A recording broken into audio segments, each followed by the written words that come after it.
Hello student, science academic কেয়ারে তোমাদের সবাইকে স্বাগতম। আজকে এসএসসি ফার্স্ট ইয়ারের কেমিস্ট্রি ফার্স্ট পেপারের চ্যাপ্টার 3 এর পোলারিটি সংক্রান্ত একটু আলোচনা করব। পোলারিটি কি তোমরা জানো? পোলারিটি তোমরা ক্লাস 9ম 10ম শ্রেণীতে তোমরা কি রসায়নের কি পঞ্চম অধ্যায় পড়েছো। এখনো কিন্তু তোমাদের কি কেমিস্ট্রি ফার্স্ট পেপারের 3য় অধ্যায় এই পোলারিটি সংক্রান্ত কি কিছু টপিকস আছে। ওই টপিকসগুলো কি বুঝতে গেলে তোমার কি পোলারিটি জিনিসটা বুঝতে হবে। আচ্ছা, এখন পোলারিটিটা কি একটু খেয়াল করো। পোলারিটি হচ্ছে কি, দেখো, সমযোজী যৌগের কি যৌগের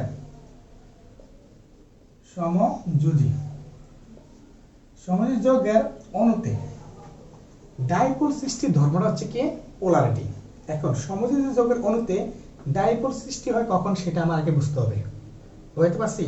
সমযোজী যৌগের অণুতে কখন ডাইপোল সৃষ্টি হবে। আচ্ছা, সমযোজী যৌগের কি অণুতে যখন তড়িৎ ঋণাত্মকতার মান, কিসের মান? তড়িৎ ঋণাত্মকতার মান,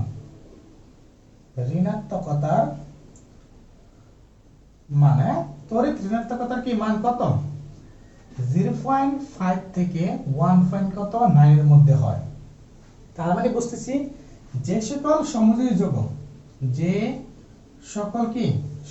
যৌগের অণুতে তড়িৎ ঋণাত্মকতার মান কত? 0.5 থেকে 1.9 এর মধ্যে থাকে, সেই সকল যৌগগুলোর কি মধ্যে ডাইপোল সৃষ্টি হয়। আচ্ছা, তাহলে যে সকল সমযোজী যৌগের অণুতে তড়িৎ মান কত? 0.5 থেকে 1.9 এর ভিতরে হয়, সেই সকল যৌগের অণুতে কি সৃষ্টি হয়? ডাইপোল সৃষ্টি হয়। ডাইপোল, তার মানে বুঝতেছি, দেখেন, ডাইপোলটা সৃষ্টি হয় কখন? যখন তড়িতের মান কত থাকে।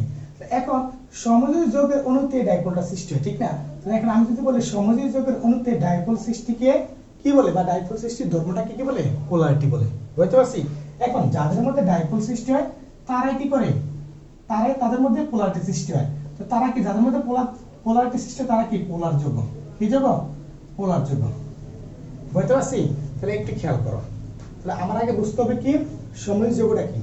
সমযোজী যৌগ আমরা বুঝি এই সকল যৌগগুলো কি অধাতু অধাতুর সমন্বয়ে কি তৈরি হয়, মানে অধাতু অধাতুর মধ্যে যে বন্ধন সৃষ্টি হয়, বা অধাতু অধাতু কি ইলেকট্রন শেয়ারের মাধ্যমে যে কি যৌগ গঠন করে, ওই যৌগটা হচ্ছে কি সমযোজী যৌগ। তার মানে বুঝতেছি সমযোজী কি বন্ধন যার মধ্যে আছে, যে সকল যৌগের মধ্যে সমযোজী বন্ধন বিদ্যমান তারাই হচ্ছে সমযোজী যৌগ। এখন একটু খেয়াল করেন, এই সমযোজী যৌগের অণুতে যে সকল সমযোজী অণুতে কি তড়িৎ মান কি এত থেকে এত ভিতরে থাকে, তারা কি ডাইপোল সৃষ্টি করে, মানে দুই দিকে ডাইপোল সৃষ্টি করে। এখন ডাইপোল সৃষ্টি করার আগে তাদের মধ্যে কি আংশিক ধনাত্মক ও কি আংশিক ঋণাত্মক প্রান্তের সৃষ্টি হয়। এই কথাটা মনে রাখতে হবে যে যাদের মধ্যে তড়িৎ মান কত 0.5 থেকে 1.9 হয়, তাদের মধ্যে আংশিক ধনাত্মক ও ঋণাত্মক প্রান্তের সৃষ্টি হয়। এই আংশিক ধনাত্মক ও ঋণাত্মক প্রান্তের কারণে তাদের মধ্যে একটা ডাইপোল সৃষ্টি হয়। আর এই ডাইপোল সৃষ্টি হওয়ার ধর্মটাকে কি বলে? পোলারিটি বলে। তাহলে আমরা কনসেপ্টলি ক্লিয়ার করতে গেলে আমরা কি বুঝি? দেখো, সমযোজী যৌগের অণুতে ডাইপোল সৃষ্টির ধর্মটাকে কি বলে? পোলারিটি বলে। আর যে সকল যৌগের মধ্যে পোলারিটি সৃষ্টি হয় সেগুলোকে কি বলে? পোলার যৌগ বলে। বুঝতে পারছি? এখন দেখো, আমরা একটু কি একটা যৌগ খেয়াল করি, যে যৌগটা তোমার বেশি আসে সেটা হচ্ছে কি, একটু খেয়াল করো। তাহলে প্রশ্নটা কি দেখো তো, পানি একটি পোলার যৌগ কেন ব্যাখ্যা করো।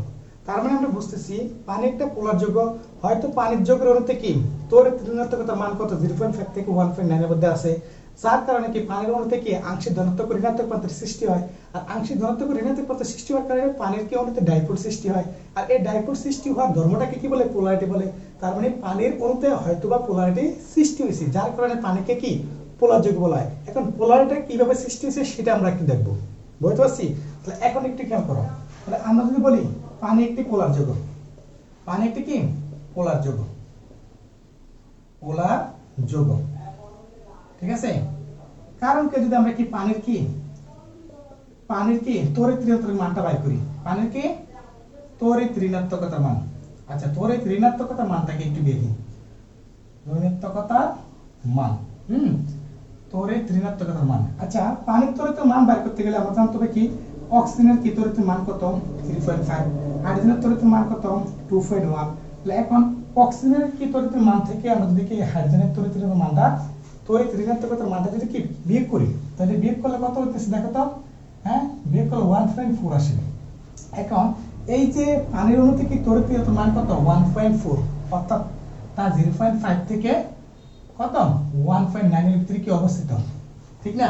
তাহলে যেহেতু পানির কি অণুতে তড়িৎ ঋণাত্মকতার পার্থক্য 0.5 থেকে 1.9 এর ভিতরে অবস্থিত, তার মানে কি পানির অণুতে কি আংশিক ধনাত্মক ও ঋণাত্মক প্রান্তের সৃষ্টি হবে।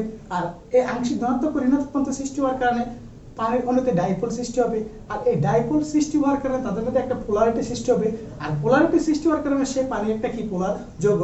তাহলে আমরা প্রথমে বলছি কি যে সকল যৌগের অণুতে কি পোলারিটি সৃষ্টি হয় তারাই হচ্ছে কি পোলার যৌগ।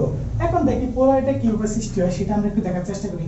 তাহলে পানির কি পোলারিটি নিচে দেখানো হলো, পোলারিটি নিচে কি নিচে দেখানো